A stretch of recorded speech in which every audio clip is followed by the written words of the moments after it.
Muito obrigado por escolher o Ministério de Vídeo e Áudio do Templo Batista Maranata. Depois de ouvir esta mensagem, visite o nosso site www.tbm.org.br. A nossa igreja oferece discipulado cristão, instituto bíblico e muitas oportunidades para o seu crescimento espiritual. Que Deus o abençoe. Maranata, ora vem, Senhor Jesus.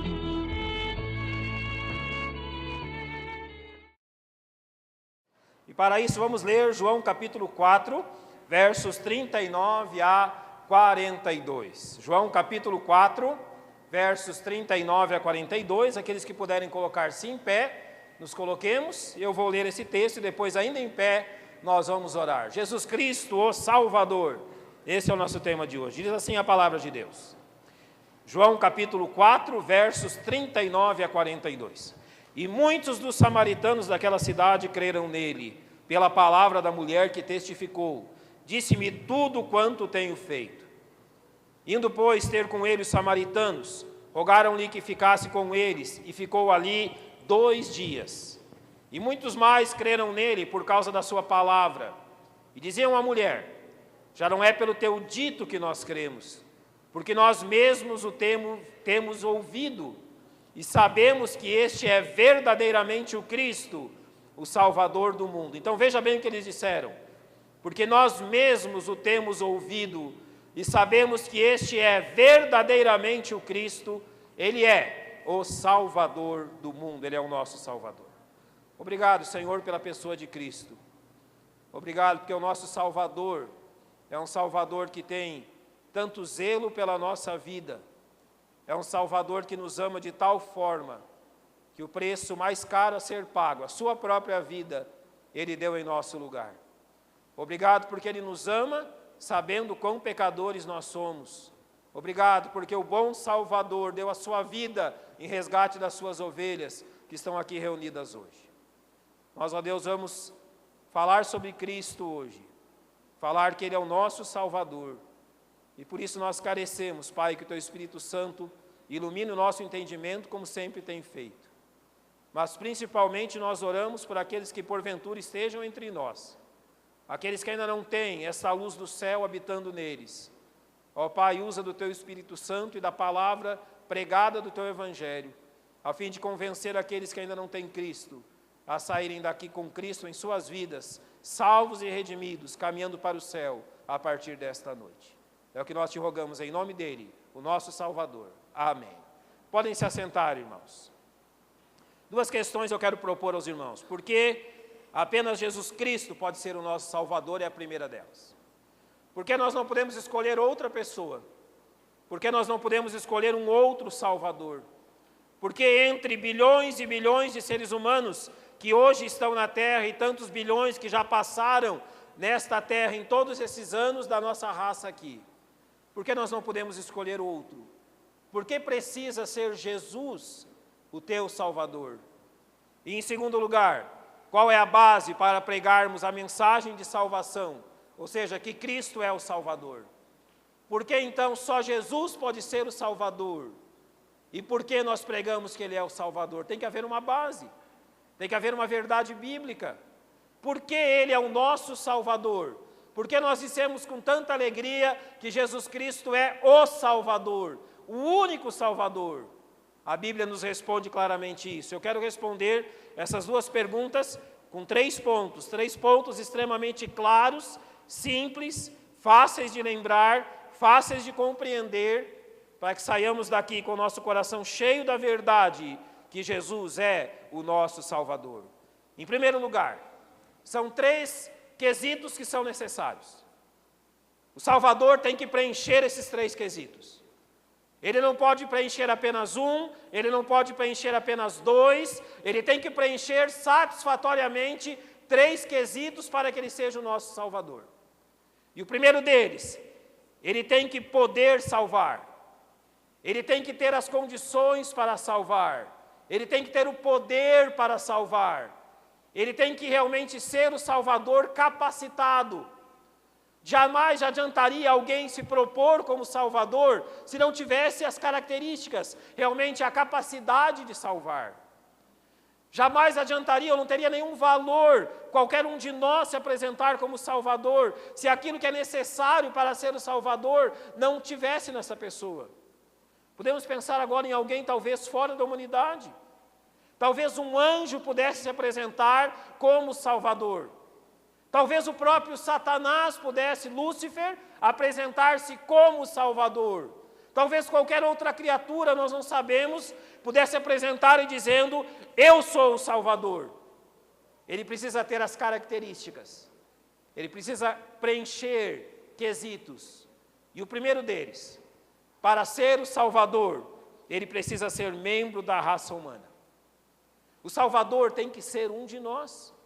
O Salvador tem que ser membro da nossa raça.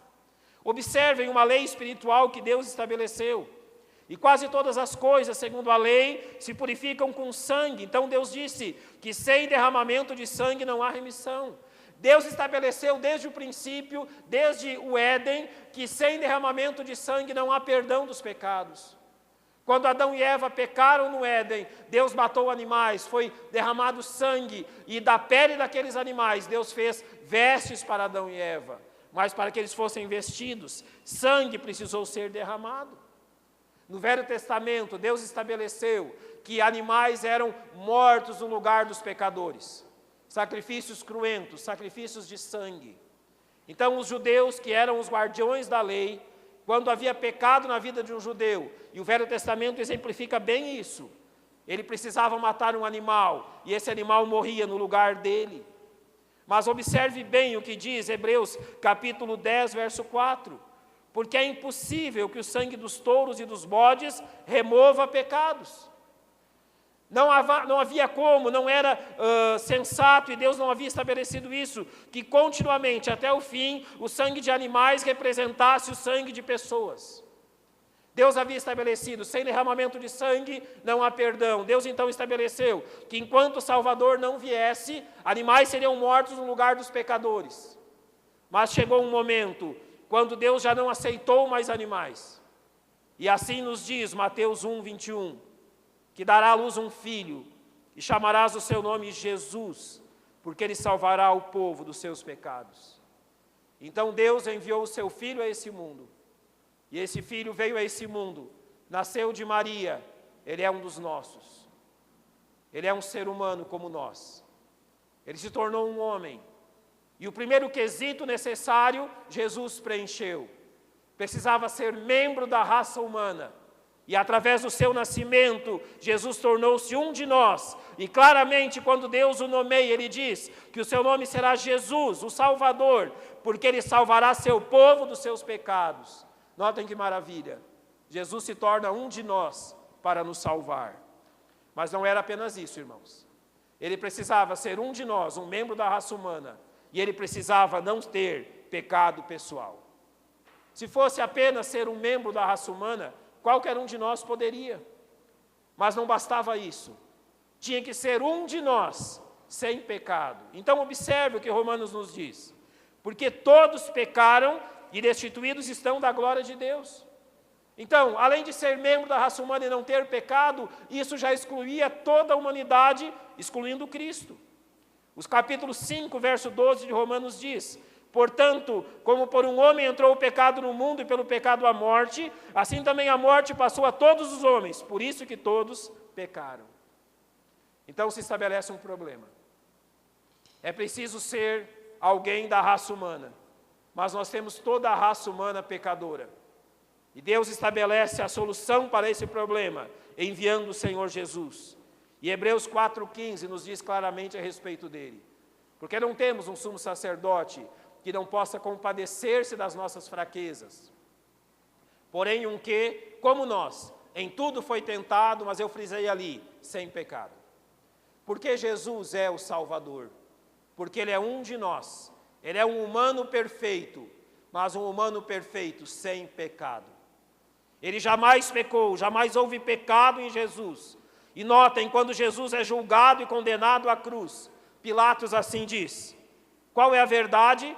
E dizendo isso, tornou-se a ir ter com os judeus e disse-lhes: não acho nele crime algum. Ninguém achou, ninguém jamais acharia. Deus enviou a solução a esse mundo. Um membro da raça humana sem pecado, que pode ser o nosso Salvador. E Deus concorda com isso quando Ele diz, em 1 João 4,14, e vimos e testificamos que o Pai enviou o seu Filho para Salvador do mundo. O que Deus fez? Deus enviou o seu Filho para tornar-se um de nós sem pecado e poder ser o nosso Salvador. Notem que o verso mais conhecido, talvez, da palavra de Deus nos diz que Deus amou o mundo de tal maneira que Ele fez o quê? Ele deu o seu Filho unigênito para que todo aquele que nele crê não pereça, mas tenha vida eterna. Deus deu o seu Filho. Ele pode ser o nosso Salvador. Jesus tem todas as qualificações necessárias para ser o Salvador. Mas agora eu quero passar a segunda parte dizendo o seguinte. Alguém aqui pode, vamos pensar assim, ser um astronauta. Ter todas as características para ser um astronauta. Ele pode ter todo o treinamento, ele pode ter toda a capacidade, toda a inteligência, todo o conhecimento. Mas quando ele se tornará um astronauta? Me digam. Até o dia que ele suba ao espaço, esteja lá como um astronauta e realize a sua função, ele ainda não é um astronauta. Você pode ter muito conhecimento sobre uma área. Você pode estudar sobre direito, por exemplo. Você pode ter um extenso conhecimento de direito. Mas você só se torna um advogado depois de fazer uma prova, ser aprovado, receber seu número, sua carteira e poder dizer, agora aqui eu sou um advogado. Você já pensou em Jesus, tendo todas as qualificações de ser o nosso Salvador e dizendo assim, olha, eu tenho tudo que eles necessitam, eu sou um humano perfeito, eu não tenho pecado, eu sou aprovado por Deus, mas sabe de uma coisa? Eu não quero. Eu não vou lá salvá-los. Você já pensou se isso tivesse acontecido? A segunda questão é que não somente Ele pode ser o Salvador, como Ele quer nos salvar. Aqui envolve a bendita vontade do nosso Senhor. Ele não somente pode, mas Ele deseja ser o nosso Salvador. E Ele deseja como? Nós lemos muitas vezes na palavra de Deus um texto que diz, é muito fácil, não é? Parafraseando, você, por exemplo, amar alguém justo, realizar algo por alguém que é bom, realizar algo por alguém que talvez faça algo de bom para você. Mas a palavra de Deus também nos diz que nós devemos amar os nossos inimigos. Quando o Senhor Jesus tem a capacidade de salvar e deseja salvar, note bem isso, Ele deseja ser o nosso Salvador, sabendo exatamente quem nós somos. Ele diz assim, Mateus capítulo 9, versos 12 e 13. Jesus, porém, ouvindo, disse-lhes, não necessitam de médicos os sãos, mas sim os doentes. Ide, porém, aprendei o que significa, misericórdia quero e não sacrifício. Então preste bem atenção no final do verso 13. Porque eu não vim chamar os justos, mas os pecadores ao arrependimento. Quando Jesus aceita ser o nosso Salvador, Ele aceita isso sabendo quem eu e você somos. Ele sabe muito bem as coisas que ninguém no mundo sabe. Ele conhece muito bem aquelas coisas que nós jamais contamos para ninguém. Jesus veio a esse mundo ser o seu Salvador, sabendo de tudo aquilo que há no seu coração, que há na sua vida. Jesus veio a esse mundo para ser o meu Salvador, sabendo muito bem quem eu sou. Ele sabe muito bem de todos os nossos pecados. Ele sabe muito bem de todas as nossas falhas. Não há nada escondido diante dele, não há nada na nossa vida que ele não soubesse quando ele veio a esse mundo. Ele sabia ponto por ponto de tudo aquilo que nós somos. Então, João capítulo 13, verso 1 diz assim, ora, antes da festa da Páscoa, sabendo Jesus que já era chegado a sua hora de passar deste mundo para o Pai, como havia amado os seus que estavam no mundo, amou-os até o fim. Sabe o que significa isso? Significa que Jesus sabia muito bem que tipo de pessoa ele estava salvando. Ele sabia muito bem que nós não merecíamos a salvação. Sabia muito bem, como diz a carta aos Romanos, eu estou apenas citando, que nós éramos inimigos dele e não amigos dele.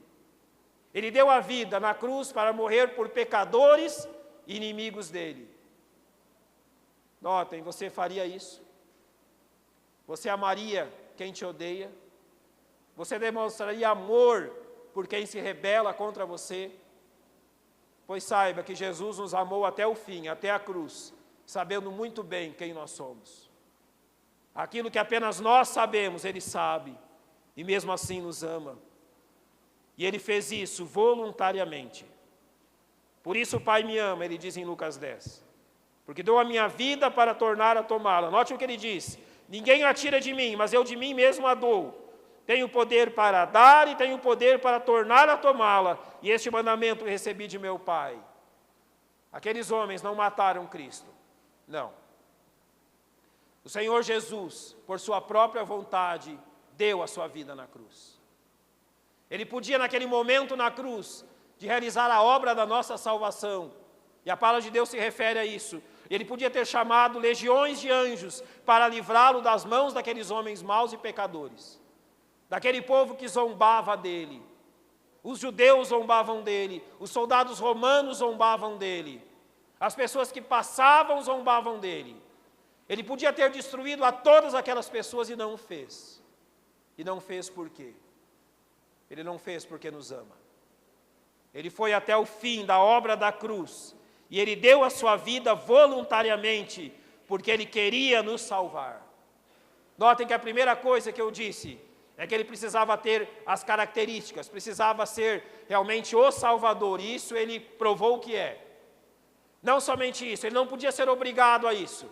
Ele tinha que fazer isso desejando fazer isto por amor, e Ele fez por amor. Ele desejou fazer isso. Agora imagina, se Ele pudesse fazer, se Ele quisesse fazer, e se Ele não tivesse feito. Se Ele não tivesse vindo a este mundo e realizado a obra de salvação. O que o Evangelho significa, irmãos? O que significa a palavra Evangelho? Lembram-se? Boas novas. Quais são as boas novas do Evangelho? Que Cristo pode salvar, que Cristo quer salvar e que Cristo realmente nos salvou. E Ele fez isso de forma muito clara. Romanos 5,8 diz assim: que Deus prova o seu amor para conosco, que Cristo morreu por nós, sendo nós ainda pecadores. Como eu disse, Ele sabia muito bem quem era você e eu. Ele morre não por santos, não por pessoas que merecem, mas Ele morre por pessoas que o odiavam e viviam em pecado. Ele dá a sua vida pelos pecadores. E 1 Coríntios 15,3 diz: porque primeiramente vos entreguei o que também recebi, que Cristo morreu por nossos pecados, segundo as Escrituras. Ele não morreu para nos dar um bom exemplo. Ele não morreu para mostrar que Ele nos amava simplesmente. Aquela cruz, ela foi feita para mim e para você. Quem deveria estar naquela cruz era eu. Quem deveria ser chicoteado, quem deveria ter uma coroa de espinhos sobre a cabeça, quem deveria ser zombado era eu e não Ele. Aquela cruz foi preparada para mim, mas quem a ocupou foi o bendito Salvador. Não esqueça nenhum dia disso. Não acorde nenhum dia sem lembrar que Ele passou pela cruz no seu lugar. Ele deu a vida, e você devia ter morrido naquela cruz, mas Ele deu a vida em seu lugar.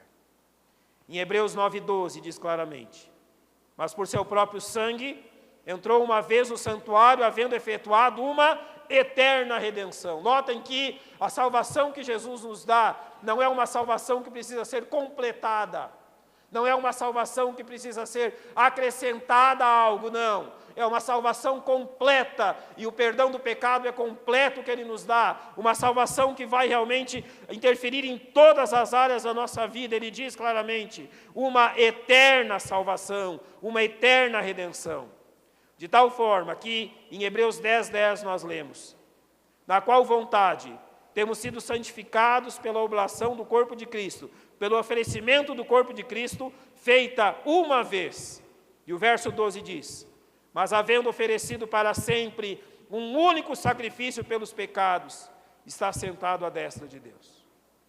Ele pode ser o nosso Salvador, Ele quer ser o nosso Salvador, e na cruz, Jesus se tornou o nosso Salvador.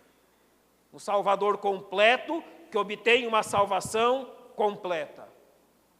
Um Salvador que nos dá tudo aquilo que precisamos e necessitamos. Ouça bem, amigos que estão conosco aqui nessa noite. Você nasceu neste mundo. Teve um dia onde você foi gerado, 9 meses depois, você nasceu. A partir do momento que você foi gerado, quando você nasce neste mundo, quando você se torna já um pequeno ser no ventre da sua mãe, você é um ser eterno. A sua existência não terá mais fim. Você está andando neste mundo por 10, 20, 30, 40, 50, 70 anos. Depois de algumas décadas, já envelhecido, você então vai deixar esse mundo por aquilo que nós chamamos a morte. E a Bíblia diz que ao homem está ordenado morrer uma só vez, vindo depois disso o juízo. Quando então você deixar este mundo, você terá que comparecer diante de Deus. E a Bíblia diz que há apenas 2 posições para nós comparecermos diante de Deus: ou salvos ou condenados.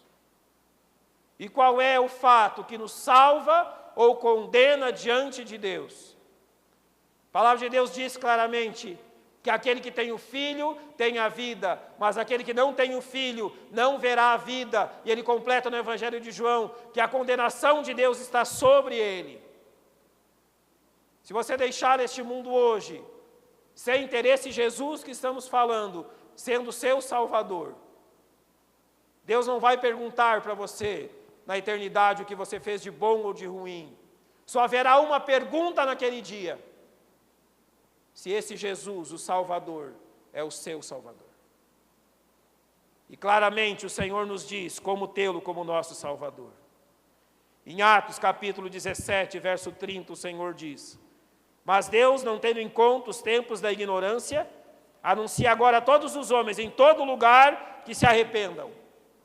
O que Deus está nos dizendo ali? Ele está dizendo o seguinte a você nessa noite: Ele sabe que você ama o pecado, Ele sabe que você não quer deixar a vida que você está vivendo. Certa vez eu preguei o Evangelho a uma família. O homem, o pai da família, converteu-se, as 2 filhas converteram-se e creram em Cristo naquele dia. E sabe o que a mãe, a esposa disse para mim naquela noite? Ela disse assim: olha, eu amo tanto a minha vida que eu não quero perdê-la para Cristo. Eu amo tanto a minha vida que eu não quero deixar de fazer as coisas que eu faço. E isso já faz quase 10 anos. E até hoje eu nunca ouvi que ela tenha crido em Cristo. Deus queira que antes de deixar esse mundo, ela saiba que mais vale amar a Cristo do que o pecado nessa vida. Deus está dizendo: se arrependa. Deixe o pecado. Venha a Cristo como seu único e suficiente Salvador. Deus também está dizendo em Romanos 3,10, como está escrito: não há um justo, nenhum sequer. Talvez você esteja enganando a você mesmo, dizendo: olha, pastor, eu vou melhorar de vida. Eu sei que eu tenho pecado, eu peco aqui, eu peco lá, eu peco dessa forma ou daquela, mas eu estou melhorando. Eu estou abandonando o pecado aqui ou lá, eu vim até a igreja nessa noite, olhe bem, eu estou realmente fazendo algo.